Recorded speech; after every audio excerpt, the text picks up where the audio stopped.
Sobre energía se ha hablado esta mañana en Bruselas sobre cómo puede Europa realmente reducir esa dependencia energética, y dentro de ese debate ha estado Luis Garicano. Él es jefe de la delegación de Ciudadanos en el Parlamento Europeo, es vicepresidente y portavoz económico de Renew Europe. Luis, buenas tardes. Hola, muy buenas tardes. ¿Qué tal? La reunión la tenemos mañana. Tenemos un debate mañana con algunos mejores economistas que han estudiado este asunto y lo haremos mañana por la mañana.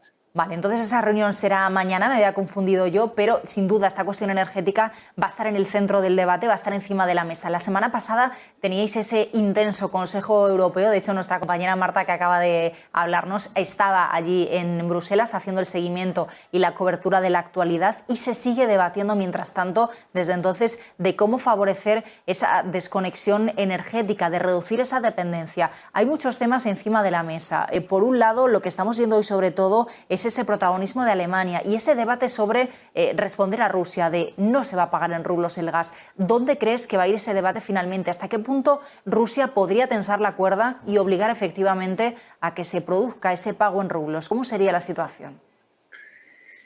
Creo que es un debate que es perdedor.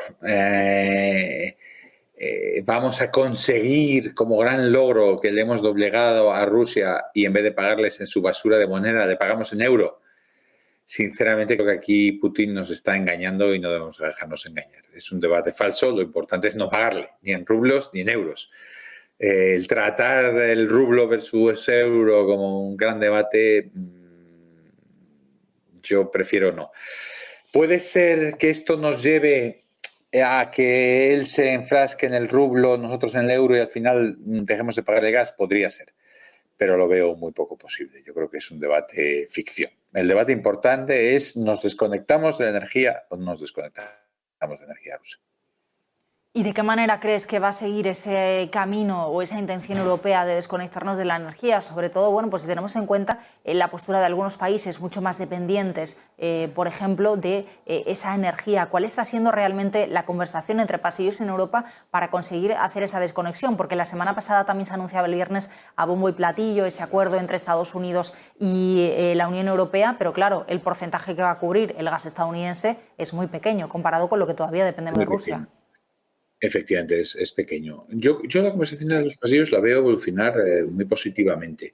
Hemos mandado en total 3 cartas con nuestros colegas. Hemos iniciado 2 nosotros y un compañero que se llama Kubelius, ex primer ministro lituano, y hemos conseguido en total que unos 160 eurodiputados las firmen. Mi impresión es que entre los eurodiputados verdes alemanes empieza a haber movimiento. Los eurodiputados liberales alemanes ya nos firmaron la última carta.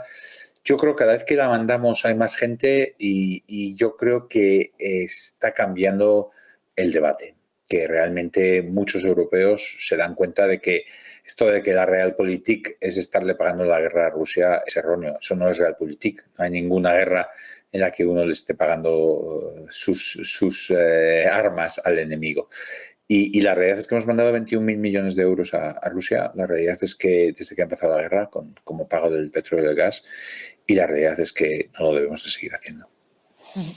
Dentro de esta postura, ¿cómo ves ese acuerdo que mencionábamos? En el caso de Estados Unidos, como decíamos, va a ser un porcentaje pequeño respecto a la energía que proporciona Rusia. También hay críticas respecto a que esto nos va a hacer depender más de Estados Unidos, que es cambiar una dependencia por otra, pero en cualquier caso el objetivo ahora mismo en Bruselas está en desconectarnos de Rusia como elemento principal. Sí, yo me parece una crítica absolutamente absurda. Nos desconectamos de nuestro mayor enemigo y nos conectamos a nuestro enemigo. Pues vale, bien. O sea, eso es lo que tiene que ser. Eso no es dependencia. Eso son muy buenas noticias.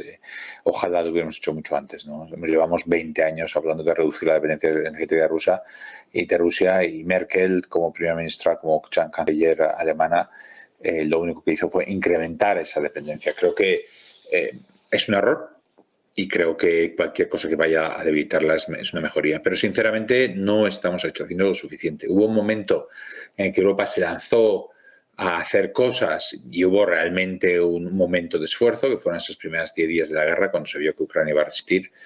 Una vez que el frente se ha estabilizado y la gente está menos preocupada por tener una frontera con Rusia y en Ucrania, la urgencia ha caído con la cumbre de Versalles, hubo un antes y un después de esa cumbre de Versalles, que yo creo que no ha sido positivo para Europa. Y realmente ya no estamos haciendo más cosas. Y yo creo que, sinceramente, no vamos a poder evitar el que esto se ponga encima de la mesa, el gas y el petróleo ruso, porque realmente, si pensamos a medio plazo, una guerra larga, una guerra en la que sigamos financiando a nuestro principal contrincante. Fíjense que el rublo, si les enseñan luego, sé que las personas nos están viendo, pues les interesan los números. Si miran la actualización del rublo, la realidad es que el rublo está de vuelta a donde estaba al principio de la guerra, lo cual muestra que la inestabilidad financiera en Rusia está muy, muy controlada. Y en ese sentido, mientras sigamos mandándoles en divisas, pues eso, 20 y pico mil millones cada 30 días, pues no vamos a poder evitarlo. Y como decía, la alternativa, que es una guerra larga, una frontera con Rusia, que esté inestable, que cree inseguridad, que cree miedo a los inversores, eso es menor crecimiento y mayor coste económico, sin ninguna duda, más allá de las vidas humanas, etcétera, que ni siquiera desde esa perspectiva de realpolitik tiene sentido. Se están barajando más alternativas, Luis, dentro de este debate, más países que puedan empezar a suplir parte de ese gas. En España, por supuesto, estamos hablando mucho de Argelia, aunque tenemos el problema de las interconexiones energéticas. No sé si se está hablando también de otros países, como es el caso de Qatar, Noruega, Emiratos Árabes. ¿Qué otras fuentes se está planteando para comenzar esa diversificación? Yo creo que la fuente más importante va a ser como es de esperar, a medio plazo, todas las renovables, ¿no? Pero como muchos venimos diciendo desde hace tiempo, la energía renovable no se puede guardar de momento. Es muy difícil guardarla. La podemos guardar en forma de hidrógeno líquido, podemos guardar en forma de agua que subimos a la central por la noche y la tenemos ahí guardada para por el día. Pero son cosas que todavía son muy caras y la realidad es que las renovables no son suficientes. Entonces, ¿qué podemos hacer mientras tanto? Yo creo que la gran respuesta que Alemania, los verdes alemanes, les cuesta trabajo dar es la nuclear. La nuclear es clave. Alemania tenía una producción nuclear muy importante que ha ido cerrando. Tiene 3 plantas que quiere cerrar al final de este año. Y yo creo que el Partido Verde Alemán, que para ellos este ha sido su gran logro, le cuesta reconocer que se han confundido, que la energía nuclear es segura, que la energía nuclear reduce la dependencia de Rusia y de otros países de mala reputación, como los del Golfo, y que no es necesaria en el mix eléctrico hasta que tengamos las renovables con esa capacidad de almacenamiento, ¿no? Entonces, esa es la gran pregunta que Alemania y también España tienen que responder. ¿Estamos preocupados? ¿Estamos tan preocupados como para comernos decisiones erróneas que políticamente pues, puedan ser costosas o la preocupación es solo de boquilla? Eso lo veremos.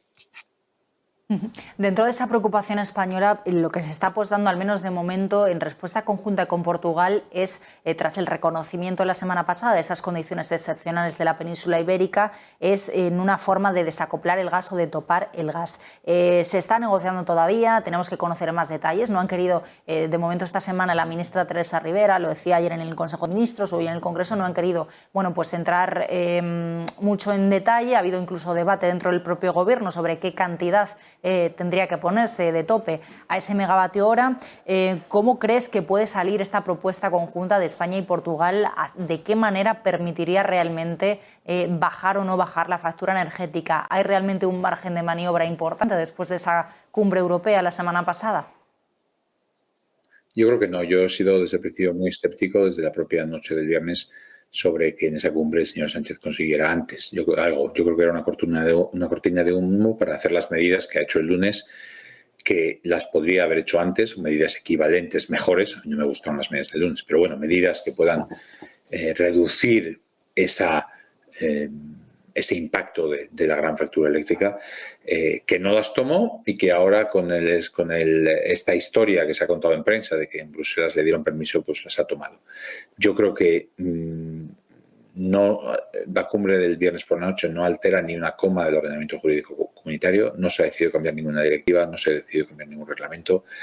Yo creo que la Comisión le echó un capote a Pedro Sánchez para que no volviera derrotado a casa, pero que no hay cambios sustantivos. Entonces, ¿qué podemos hacer en el mercado eléctrico? Lo mismo que podíamos hacer antes. El Gobierno hizo en octubre una serie de medidas que nos han costado dinero y que no han servido para nada. Yo creo que los fundamentales del mercado son los que son. Tenemos una energía mucho más cara que antes, porque hay un shock enorme de oferta. Y en ese sentido, lo que el país tiene que hacer, lo que tenemos que hacer como españoles, es lo contrario a lo que hicimos en los años 70. En los años 70 lo que hicimos fue fingir que no había pasado nada. El Franco se estaba muriendo, el régimen no quería enfrentar a los españoles con la realidad de lo que pasaba. Y entonces entramos en una crisis gigante. Yo creo que hay que reconocer los precios, hay que ver cómo distribuimos de la manera más equitativa los costes. ¿Crees, por último, ya te dejo, Luis, crees que efectivamente ese debate que también se pedía mucho desde España, ahora me dices desde Bruselas, se pedía mucho cambiar, ¿no?, al final el sistema de fijación de precios del mercado marginalista, que no sea el gas o la energía más cara quien marca todo el elemento? Se pedía cambiar ese mercado, hay pues mucha oposición, por así decirlo, o no, en Bruselas a cambiar realmente el mecanismo de fijación de precios. ¿Crees que esto va a ser algo cambiable o nos vamos a tener que aguantar con lo que hay? No hay que aguantarse. Es un mercado que está diseñado bien, que funciona mal en España por razones específicas de España. Yo he hecho una serie de vídeos en los que lo explico y que ahora, en este momento, hay un problema con el gas puntual porque Putin lo está usando como un arma de guerra y el señor Sánchez debería haber siempre planteado todas las medidas como medidas puntuales para luchar en esta guerra y no como cambios en profundidad en un mercado. Llevamos muchos años liberalizando, tratando de mejorar el sistema de entrada de las energías eléctricas, el sistema de entrada de fijación de los costes de carbono, etcétera, etcétera.